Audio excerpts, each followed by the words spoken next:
എല്ലാവർക്കും വിനീത നമസ്കാരം. ശ്രീമദ് ഭാഗവതം ഏകാദശ സ്കന്ധം അധ്യായം 8 ശ്ലോകം 13 തൊട്ട് 21 വരെ 11 ശ്ലോകങ്ങള്. കൃഷ്ണായ വാസുദേവായ ഹരയേ പരമാത്മനെ പ്രണതക്ലേശനാശായ ഗോവിന്ദായ നമോ നമഃ. ഓം നമോ ഭഗവതേ വാസുദേവായ. ഓം നമോ ഭഗവതേ വാസുദേവായ. ഓം നമോ ഭഗവതേ വാസുദേവായ. ശ്ലോകം 13. പദാപി യുവതിം ഭിക്ഷുർ ന സ്പൃശേദാരവീമവി സ്പൃശൻ കരീവ ബധ്യേത കരുണ്യാ അംഗസംഗത. സ്പർശ സുഖാനുഭവത്തിനും മറ്റുമായി സ്ത്രീ സംയോഗം ആഗ്രഹിക്കുന്നത് നാശഹേതുവാണെന്ന് ആനയിൽ നിന്ന് പഠിച്ചു എന്ന് പറയുന്നു. മരം കൊണ്ടുള്ള സ്ത്രീരൂപത്തെയും കൂടി സന്യാസി കാലുകൊണ്ട് പോലും തൊടരുത്. തൊട്ടാൽ പിടിയാനയുടെ ശരീരസംഘം ആഗ്രഹിച്ച കൊമ്പനാന കൊപ്പത്തിലകപ്പെട്ടു നശിക്കാൻ ഇടവരുന്നത് പോലെ സ്ത്രീ സംസർഗ നിമിത്തം പുത്രമിത്ര കളത്രാദി ഭാരവാഹിയായ ആ സംസാര കൂപത്തിൽ വീണ് നശിക്കും. കൊപ്പം കുഴിച്ചു മൂടിയ സ്ഥലത്ത് പിടിയാനയെ നിർത്തി കൊമ്പനെ കൊപ്പത്തിൽ വീഴ്ത്തി പിടിക്കുന്നത് സാധാരണ സമ്പ്രദായമാണ്. അപ്പൊ ആ പിടിയാനയെ തൊടാനുള്ള ആഗ്രഹം കൊണ്ട് എല്ലാം മറന്ന് കൊമ്പനിങ്ങനെ നടക്കും. ആ ചതിക്കുഴി വീഴും ആന. നാധികച്ചേൽ സ്ത്രീയം പ്രാജ്ഞ കർഹിജിൽ മൃത്യുമാത്മന ബലാധികൈ സഹന്യേത ഗജൈരന്യേർഗജോ യഥാ. കൊമ്പനാന പിടിയാനയോട് ചേരുമ്പോ ബലം അധികമുള്ള അന്യ ഗജങ്ങള് ഇതിനോട് എതിർത്ത് കൊല്ലാൻ ശ്രമിക്കാറുണ്ട്. ഇതുപോലെ ഒരുവൻ സ്വീകരിച്ചിരിക്കുന്ന സ്ത്രീയെ ആഗ്രഹിക്കുന്നവരും ബലിഷ്ഠന്മാരുമായ മറ്റു ചിലര് ആ സ്ത്രീയെ സ്വാധീനമാക്കാൻ വേണ്ടി ആ പുരുഷനെ കൊല്ലുകയും കൂടി ചെയ്തു എന്നും വരാം. അതുകൊണ്ട് തന്നെ നശിപ്പിക്കാൻ കാരണമായി വരാവുന്ന സ്ത്രീയെ അറിവുള്ളവർ സ്വീകരിക്കരുത് എന്ന് ആനയിൽ നിന്ന് പഠിച്ചു എന്ന് പറയുന്നു മുനി. നദേയം നോപഭോഗ്യം ച ലുബ്ധൈർയത് ദുഃഖ സഞ്ചിതം ഭുങ്ക്തേ തദപി തച്ചാന്യോ മധുഹേവാർത്ഥവിൻ മധു.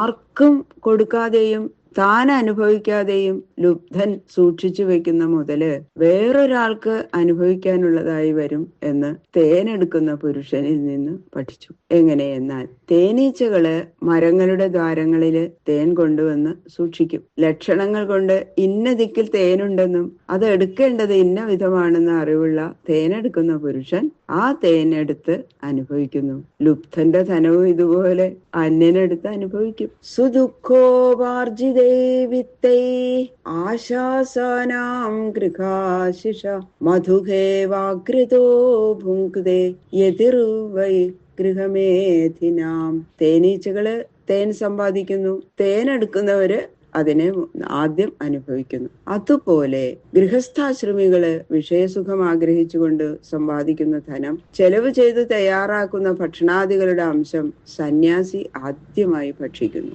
അതിനാൽ പ്രയത്നം കൂടാതെ തന്നെ സന്യാസിക്ക് ആഹാരം കിട്ടും എന്നും തേനെടുക്കുന്നവരിൽ നിന്ന് ഞാൻ പഠിച്ചു. യതിശ്ച ബ്രഹ്മചാരീച്ച പക്വാന്നസ്വാമിനോ ഉഭൗ തയോരന്നമദത്വാതു ഭുങ്ക്ത്വാ ചാന്ദ്രായണം ചരേത്. പാകം ചെയ്ത ഭക്ഷണ പദാർത്ഥത്തിന്റെ ആദ്യ അവകാശികള് സന്യാസിയും ബ്രഹ്മചാരിയുമാകുന്നു. അവർക്ക് കൊടുക്കാതെ ഭക്ഷിച്ചാലുണ്ടാകുന്ന പാപം പോക്കാൻ ചാന്ദ്രായണം എന്ന വ്രതം അനുഷ്ഠിക്കണം. അതുകൊണ്ട് സന്യാസി ഭക്ഷണത്തിന് വേണ്ടി പണിപ്പെടണമെന്നില്ല.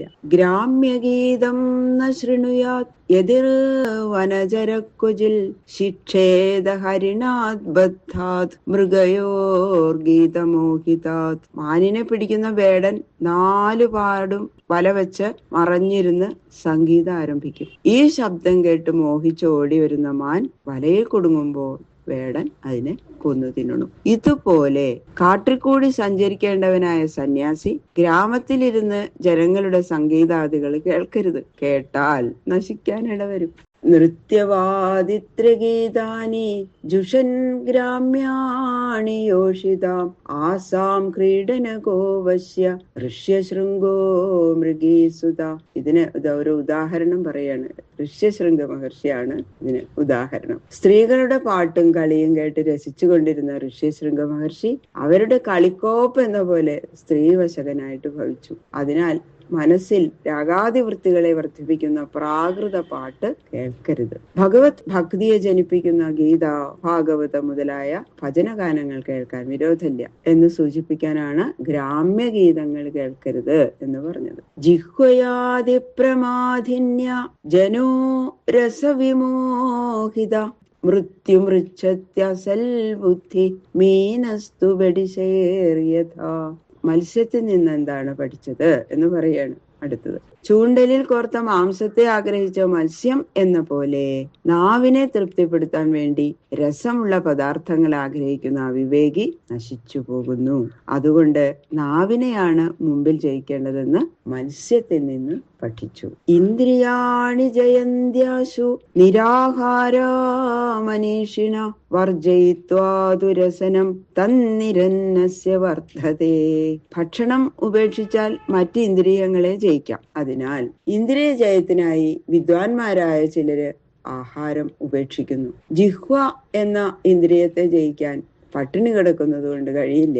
ആഹാരം ഇല്ലാഞ്ഞാൽ എല്ലാ ഇന്ദ്രിയങ്ങളുടെയും ശക്തി ക്ഷയിക്കുകയും നാവിന്റെ രസജ്ഞാന ശക്തി വർദ്ധിക്കുകയും ചെയ്യും. അതിനാൽ രസത്തിൽ മനസ്സിരുത്താതെ ശരീര നിർവഹണത്തോളം മാത്രമേ ജിഹ്വയെ ആദരിക്കാവൂ. ലാളിക്കരുത് എന്ന് സാരം. പ്രാണവൃത്തി കൊണ്ട് സന്തോഷിക്കണം എന്ന് കാണിക്കാനായിട്ട് വീണ്ടും പറയുന്നു.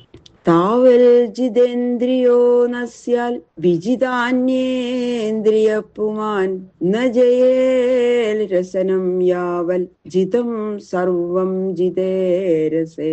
മറ്റിന്ദ്രിയങ്ങളെ എല്ലാം ജയിച്ചാലും ജിഹ്വേന്ദ്രിയത്തെ ജയിക്കാത്തവൻ ജിതേന്ദ്രിയനല്ല.